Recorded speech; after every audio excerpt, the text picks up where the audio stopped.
Bismillah ar-Rahman ar-Rahim.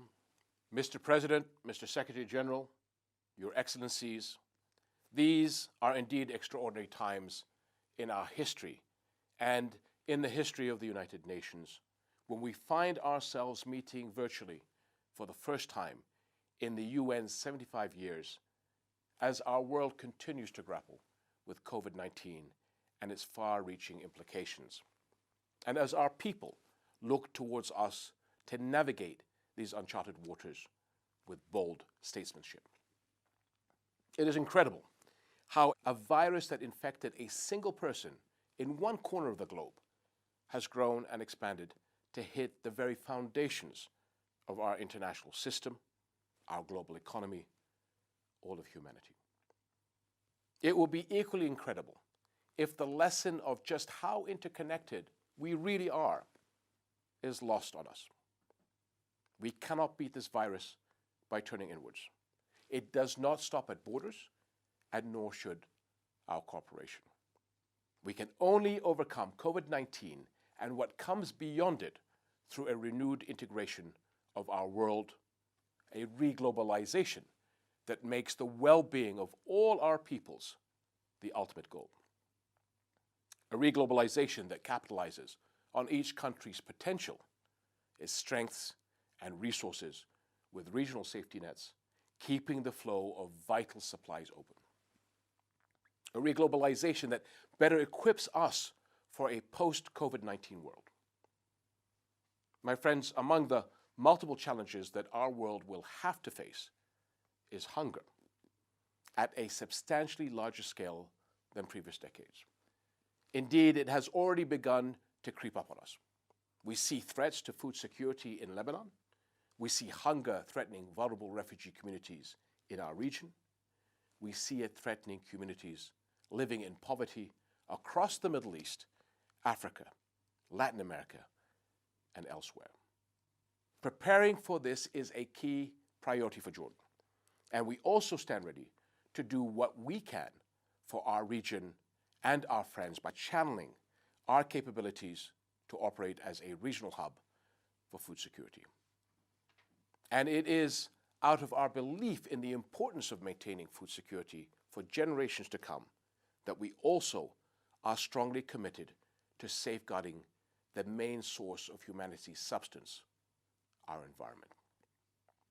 Recognizing that protecting our national environment would ultimately protect all existence. Jordan drafted a charter to be submitted to the UNGA that grants selected ecosystems and all species of flora and fauna the legal right to exist, and thus ensuring humanity itself continues to exist. This initiative would be in line with the United Nations Sustainable Development Goals, which contribute to safeguarding our environment for the prosperity of our world. My friends, the COVID-19 crisis has brought a mirror to our world and shown us the cracks in our global system. In so doing, it has offered us what could be a historic moment to rethink the role of the United Nations and other multilateral organizations to become more impactful in dealing with challenges old and new, be they pandemics or raging conflicts. As long as injustice and lack of peace persist anywhere in the world, the UN must not rest. We must not rest. The Palestinian-Israeli conflict is the one conflict that started with the UN's formation and that continues to fester to this very day.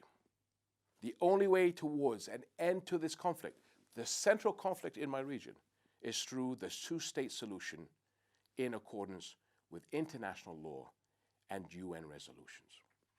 The only way towards just and lasting peace must lead to an independent, sovereign, and viable Palestinian state on the June 4th, 1967 lines, with East Jerusalem as its capital, living side by side with Israel in mutual peace and security. And we cannot resolve this conflict without working to preserve Jerusalem for all humanity. as a unifying city of peace. As Hashemite custodian, I am bound by a special duty to safeguard Jerusalem's Islamic and Christian holy sites. But the responsibility for the holy city falls on us all. My friends, Jordan joined the United Nations a decade after its founding. Ever since, we have embraced our role as an active member state working towards global peace and sustainable development. In the 75th anniversary of this important body, we remain deeply committed to its promise in building a more prosperous, inclusive, and peaceful world. And we see in these extraordinary times an opportunity to help fulfill that promise. Let us use this opportunity to be bolder in our ambitions, bolder in our actions, and bolder in believing in our ability to succeed. Thank you.